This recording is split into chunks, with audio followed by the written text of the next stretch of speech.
Do you remember the myth of Noah's Ark in Genesis, the first book in the Old Testament part of the Bible?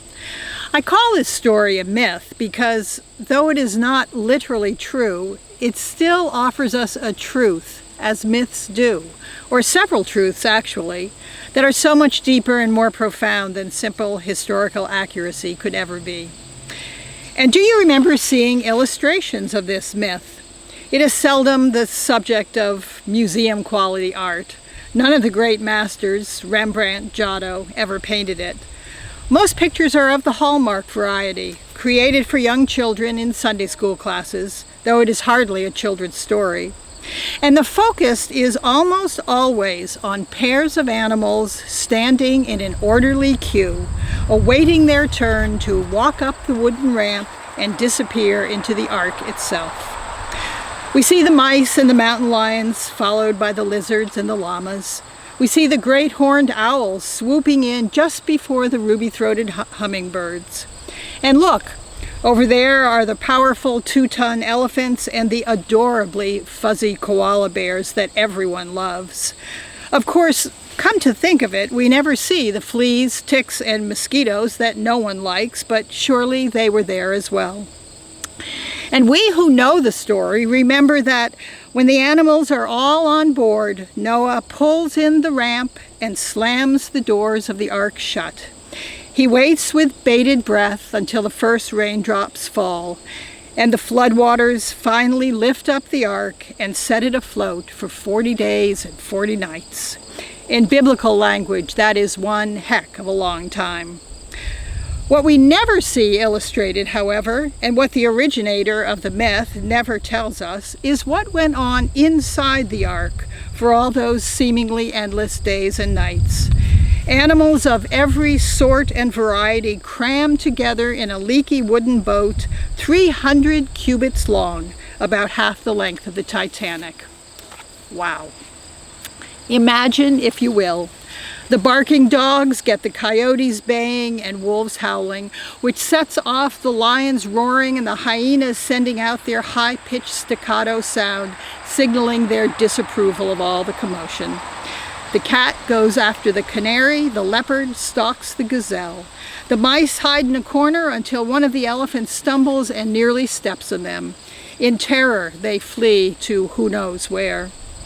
The giraffe gets a sore neck when the rhino jostles it away from the one place in the ark that has a 10-foot ceiling. The moose rubs uncomfortably against the rough-hewn lumber of the boat's hull, hoping for relief from the itching and trying desperately to dislodge the ticks that have burrowed into its skin for a free meal. Above it all, the doves coo in the rafters, trying unsuccessfully to bring order to the chaos below. What a sight it must have been. And yet, the next illustration we see is all those animals emerging from the ark, no worse for wear than when they entered. How is that even possible?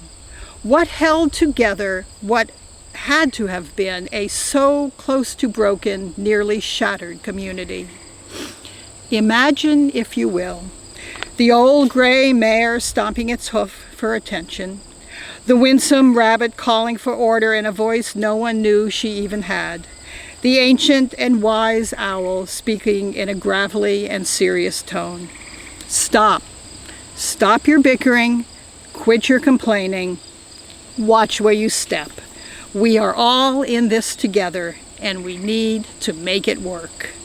There it is, right there. That is the truth of this ancient myth, the truth we seldom acknowledge. We are all in this together, and we need to make it work. You see, we are like those animals on the ark, some of us howling, some of us stalking, some of us hiding, and certainly all of us at one time or another stumbling on this journey we find ourselves on. And yet, we are all in this together, and we need to make it work. Of course, the originator of the myth doesn't tell us how the animals did it. Did they set aside their individual needs and desires and instead work for a common good? Did they eventually approach one another with curiosity rather than dread? And then did they recognize that their diversity would need to be a strength in the 40 days and 40 nights that lay ahead? Did they become collaborative rather than competitive? Did they recognize that we're all part of a sacred web woven in the very beginning of time, a web that had such potential for strength, but was inherently so fragile? Did they trust, or perhaps sense, even in the midst of the wind and the waves, the thunder and lightning, the frightful rocking of the boat, that a new world would one day emerge? Did they have faith that everything they were going through now was worth the pain, the suffering, the discomfort, because of the good things that would happen when the floodwaters subsided, the sun shone once again, and a rainbow arced across the sky? I think all those questions bear thought and reflection, because we are like those animals holed up in the ark.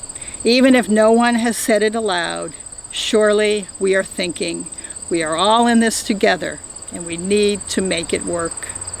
We'll never know for sure what worked for the animals on the ark, but something sure did. And if they can emerge from the clutter and chaos that was their home, if they can emerge as a strong, diverse, intact community, then surely we can as well. That is the truth of this myth. So let's give it a try.